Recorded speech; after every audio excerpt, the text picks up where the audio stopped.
समाधान आनंद सुख शांती आहे. समाधान आनंद सुख शांती आहे.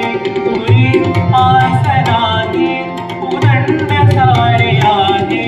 पुरी आस नाही उदंड सारे आहे. समाधान आनंद सुख शांती आहे. समाधान आनंद सुख शांती आहे. नमस्कार, मी राम जयंत पंडित.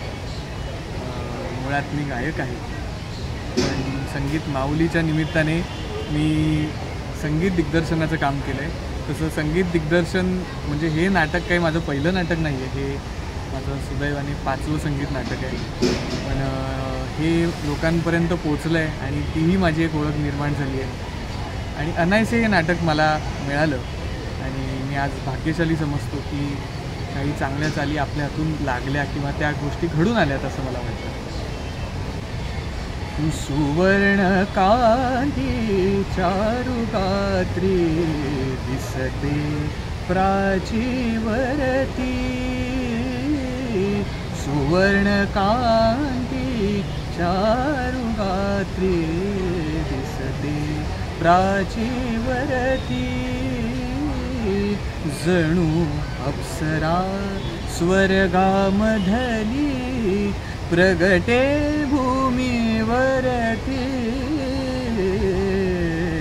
सुवर्ण कांती चारुगात्री दिसते प्राचीवरती.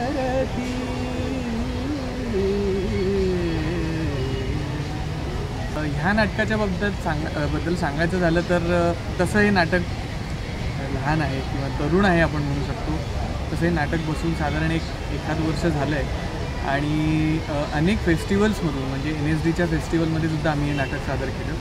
आणि तिथे एक खूप खास घटना घडली, ती म्हणजे तिथल्या नाटक शिकणाऱ्या कलाकारांनी आणि दिग्दर्शक होणाऱ्यांनी म्हणजे दिग्दर्शन शिकणाऱ्यांनी, नेपथ्य शिकणाऱ्यांनी, लाईट्स शिकणाऱ्यांनी अशा अनेक विद्यार्थ्यांनी नाटकानंतर आमची प्रश्नोत्तरांची एक चर्चा होती, तर ती इतकी रंगली आणि त्यांनीसुद्धा अनेक सजेशन्स आम्हाला दिली. आणि अखेर असं लक्षात आलं की नाटक मन लावून बघणारी तरुण पिढी आज भारतात आहे. आणि ती फक्त आपल्याला दिसतो आपला महाराष्ट्र किंवा मराठी भाषा म्हटल्यावर महाराष्ट्र, पण ती ठिकठिकाणी पसरलेली आहे. तर मुळात ती सेन्सिटिव्हिटी, ती जाणीव वेगवेगळ्या ठिकाणी प्रत्येक भाषांमध्ये आहे. जसं बंगालचं आपल्याला नाटकाची संस्कृती माहितीच आहे, पण आम्हाला दिल्लीत इतका उत्तम प्रतिसाद मिळाला. तिथली मराठी लोकं आली होती, त्यांनीही अनेक गोष्टी सुचवल्या आणि त्यांना नाटक तर आवडलं. नाटकानंतर अनेक जण डोळ्यात पाणी सगळ्यांच्याच येतं. तर हृदयस्पर्शी नाटक आहे तसं. पण नाटकाचा प्रवास आत्तापर्यंत अप्रतिम झाला आहे. आता मुंबईतही अनेक प्रयोग आम्ही काही महिन्यांमध्ये तर निश्चित केले आहेत, तेव्हा बघूया. म्युझिशियन टीम तशी लहान आहे. 3 जणांचं 3 म्युझिशियन आहेत आमच्या टीममध्ये. आणि तसे साधारण 2 म्युझिशियनवर सुद्धा संगीत नाटकं होतात, म्हणजे ऑर्गन वादक आणि तबला वादक किंवा ऑर्गन वादक आणि पकवाज वादक. बऱ्याचदा तबला पकवाजचं काम एकच जण करत असतो. पण ह्या आमच्या ह्याच्यामध्ये 3 लाईव्ह म्युझिशियन आहेत.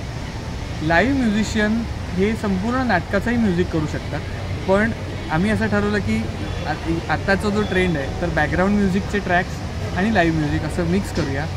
अनेक माझ्यापेक्षा कितीतरी एक्सपिरियन्स आणि अनुभवाने मोठी असलेली साई बँकर दादा आम्हाला तबल्याची साथ करतात या नाटकात. अनेक प्रयोगाला ते असतात. कधी बिझी असले ते बाकीची काही सुंदर वादक मंडळी माझ्याबरोबर असतात.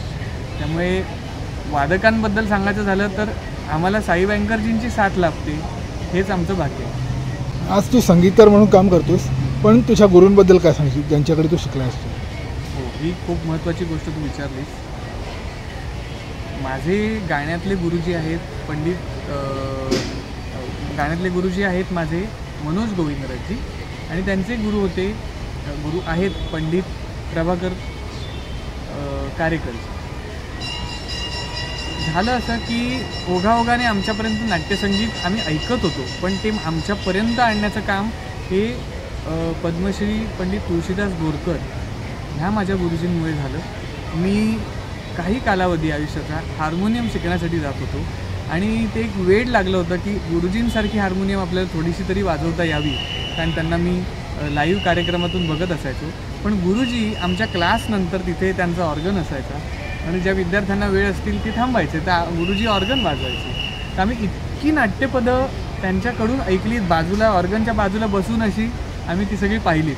गंमत अशी की ती नाट्यपदं पूर्वीच्या काळाच्या लोकांना माहिती होती, चालीसकट शब्दासकट पाठ होती. आम्हाला शब्द माहीत नाही, पण आम्हाला ती चाल ट्यून म्हणूनच लक्षात आहे. तर अशा अनेक धून गुरुजींनी वाजवलेल्या मी त्या बघितल्या आणि मी आणि माझी गौरी बहीण, सख्खी बहीण, दोघांवर हे संगीत नाटकाचे संस्कार झाले आणि आज कुठेतरी त्यांचं कार्य आम्ही थोडंसं पुढे नेतो आहे असं आम्हाला वाटतं आणि फारच अभिमान वाटतो.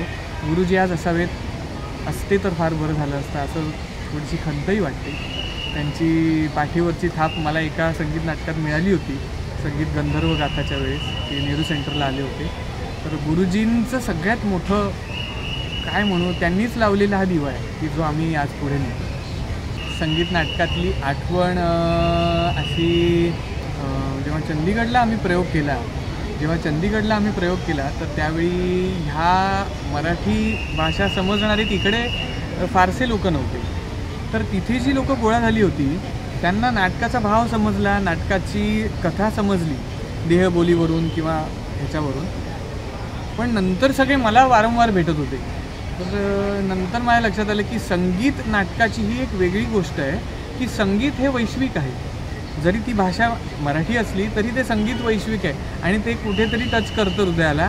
तर लोक मला येऊन भेटत होती, म्हटलं अरे तुम्ही कलाकारांनाही भेटा, दिग्दर्शक आहेत. आणि तर त्यांना संगीत टच झालं, तर ही काहीतरी वेगळीच गोष्ट आहे. आणि ही कदाचित संगीत नाटकाच्या बाबतीतच होऊ शकते की तो भाषांचे सगळे बंध तोडून एका वेगळ्या लेवलला तुम्हाला स्पर्श करू शकतो. तर वेगवेगळे सुंदर अनुभव येतात. आवडलेली नाट्यपदं तर खूप आहेत, म्हणजे कुठलं गायचा हा प्रश्न आहे.